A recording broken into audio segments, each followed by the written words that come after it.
Good morning and welcome back to the Faith and Formation Podcast. Thanks for joining us here this morning. It is Thursday, October 23rd, and we're in 1 Kings chapter 5 this morning. And this morning, Brother Sam is back with us. How's it going, Brother Sam? Back and better than ever. Doing great. Better than ever. Good. Happy Good to to be hear. here. Yes, absolutely. We had a great night last night with Teen Time. You teenagers that were there will know and understand. Good time looking at God's Word together. And a few of you guys got to earn some zebra cakes. Now, for those of you that don't know, Yeah, tell me about these zebra yes. cakes that I've heard of. So Brother they've Andrew. become rather famous in our youth group. Are these like full cakes? Like So- somebody's baking these large cakes of zebra? No. Yes, we're making cakes out of actual zebras. No. So zebra cake is a type of Little Debbie snack cake. Oh, okay. And so I've used, several different types of Little Debbies as prizes for the teens, but for some reason, most of them have this just huge attraction to zebra cakes. And I can never have enough of them. Like for prizes, they're just gone instantly. Yes. And so, I don't know. I think I've created some addicts. I don't know. Oh wow. Yeah, I don't know what's going on. But So this is your stock tip of the day. Everybody buy into Little Debbie Company. exactly, it's going up. It's going up. So, anyways, if you're listening to this podcast and you are one of those zebra cake lovers, type zebra cake in the comments below, and I'll see that. Let's see how many of you guys can get in the comments. But anyways, back to the topic at hand. 1 Kings chapter 5 is our devotional for this morning. It's entitled Rest and Restoration. We'll get to that in a moment with Brother Sam. But first of all, let's look at our memory verse for this week. It's our first day here with this new verse. It says in Proverbs 27, verse 2, "Let another man praise thee, and not thine own mouth, a stranger, and not thine own lips." Again, Proverbs 27 and verse 2. Some wisdom there for this week. All right, to our devotionals, Rest and Restoration from 1 Kings chapter 5. Verse 4 there is our theme verse. Brother Sam, what is this chapter telling you? Yeah, so verse we're focusing on today, as you said, 1 Kings chapter 5 and verse 4, and that reads, "But now the Lord my God hath given me rest on every side, so that there is neither adversary nor evil occurrent." Okay, so a little backstory for this chapter. This is Solomon speaking, and basically he's come to I guess for a lot of kings, kind of to a rare time of life, because a lot of kings, especially as you're reading like through these time periods of the Bible, there's always seems to be battles going on, whether it's like major battles, but there always seems to be something going on. Right. But he's at the point where he's saying, um, uh, God, he's acknowledging that this is a blessing of God. First and foremost, saying that God has given him rest on every side, and sometimes we might think that might be figuratively, but I think he means literally too. Where Yeah, right. Israel's location, he's saying like, hey, nobody around all of our borders, nobody's trying to break in, nobody's Yeah. trying to pull us out. So he's saying that, hey, we have rest on every side. There's no adversaries. And then if you look at verse 5, it's really interesting to see what he does. He says, "Behold, I purpose to build a house unto the name of the Lord my God, as the Lord spake unto David my father, saying, Thy son, whom I will set upon thy throne in thy room, he shall build a house unto my name." If you go back further on, David had wanted to build the temple, but the Lord had told David, essentially, you're a bloody man. You've fought in too many battles. Right. There's too much blood on your hands, and so you will not be able to build the temple, but your son will. So this is a fulfillment of essentially that promise of God. Yeah. But Solomon still here is this is still his decision, knowing, hey, this is something that God had ordained for me to do, and now's the perfect time. Right. God's given me this blessing, given our nation this blessing of peace. And instead of him saying, you know what, I'm gonna kick back for a good 5-10 years, Right. and just really relax, go on some big vacations, and put some new fresh coat of paint on my chariot and all this other stuff that he could have been doing. He says, no, I'm going to get busy, and the nation's going to get busy, and we're going to do this thing that the Lord has told us to do, which is your point in the devotional as we were reading it earlier. it's really a good encouragement for us that a lot of times we're thankful, or we should be thankful for to God when He brings us out of a trial, when He brings us out of not necessarily doesn't have to be hard times, but busy times, and it Yeah. feels great to be able to rest. And God definitely is not against rest. Right. He even in the creation of the world rested. Right.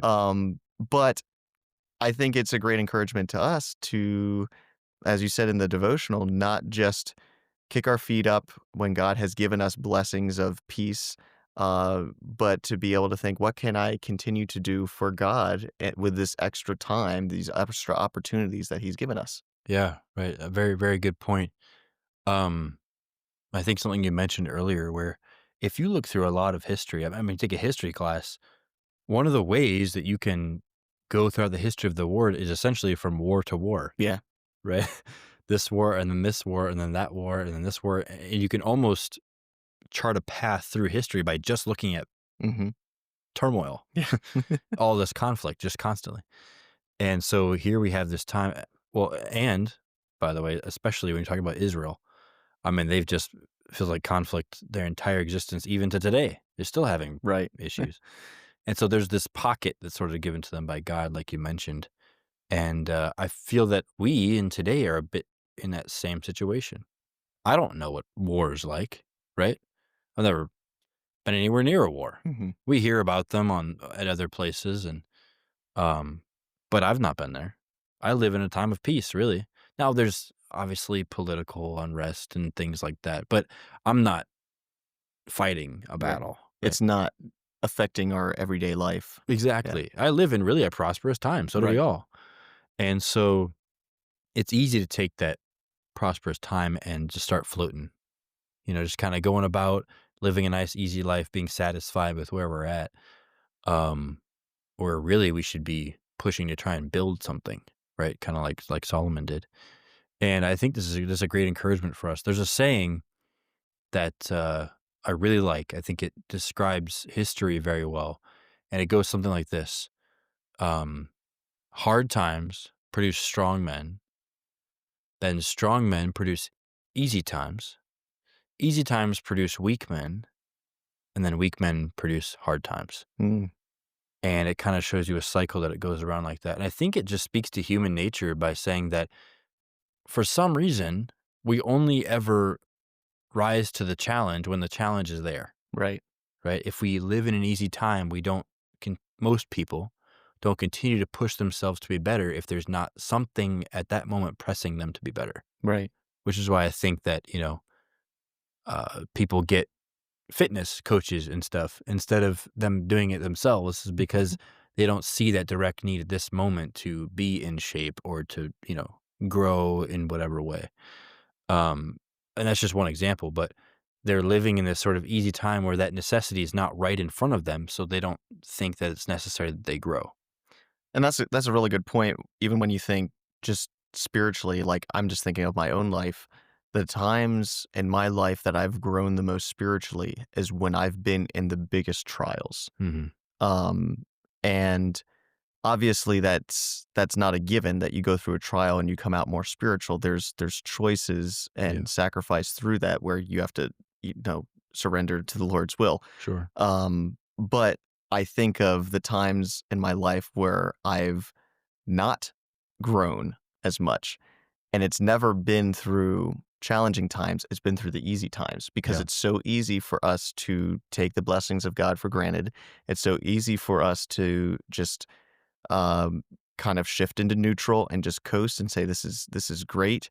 And yes, we thank God for the blessings, but it's easy to become lax. It's easy to yeah, not uh, be as vigilant as we are through the trials because it's almost like we don't we aren't clinging on to God like we would be through a trial. yeah, And it's unfortunate that it's a lot of times it does take a trial for God to bring us to Himself right. to have the fellowship that we should be having every day. So that's my goal and my prayer is God. I know the closest I've ever felt with God has been through some of the most intense trials in my life, Right. and I'm like that should not. I should not lose that just when the trial goes away. Right. Yeah. No, it's a super good point. Like I was saying earlier, it's just human nature. Right. When that need is not right in front of us, we don't feel any need to, adapt or push ourselves in any kind of way. When really, I think it's just maybe blindness on our part because we need God desperately every day. Right. We just don't see it. Mhm. It's not something that physically. Maybe that's the key. Is our eyes are almost always on the physical thing, right? So if physically there's not something hard happening to me right now, I don't see the need to call out and reach out. That's why we get these things, foxhole prayers about the military Yeah. guys that are in the fight and they realize that, hey, I could very easily die right now. So they pray to God when they're out there in the middle of the battle saying, Lord, if you get me through this, I'll give you my life. Right. Right. And they pray and cry out to him and in that hard time. And then when they finally get shipped back home and they're there and they've been taking it easy for a couple of months, well, then that promise doesn't look so great anymore, Right. right? Or they don't stick to it as much as they used to. And that's just that's so like people to be like that. And we got to fight against that. And really, like I said, if we just need to understand that we really desperately need him every single day.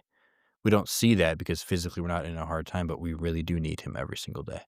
And so that's sort of the idea rest and restoration. Instead of rest and relaxation, rest and restoration. God's given us an easy time, a good life, all of these things, resources, everything that we need. It's at our fingertips, really. And we got to do something with that. Yeah. Solomon built the temple in this nice, easy time, and we got to push forward and build something for the Lord as well. Absolutely. Yeah. Well, thanks for joining us here this morning to look at 1 Kings chapter 5. Hopefully that was a blessing to you. As you go to prayer today, we're going to spend a little extra time praying for your family, those immediate family, extended family, whoever it is that you're thinking of. Spend a little extra time praying for your family members, that God would bless them, keep them safe, and grow his relationship with them. And then for our teenagers, two things. One, we want to keep Zach Leo in prayer, to lift his name up, especially this morning. And then secondly, we have a revival coming up starting Sunday and going all through next week. And we want to make sure we're prayed up, that we're right with God, our hearts clean, and that we're ready to receive something from him. So keep those things in your prayers as you go to prayer this morning. And thanks for being a part of a podcast. So once again, this is the Faith and Formation Podcast. Thanks for being a part this morning, and we'll see you next time.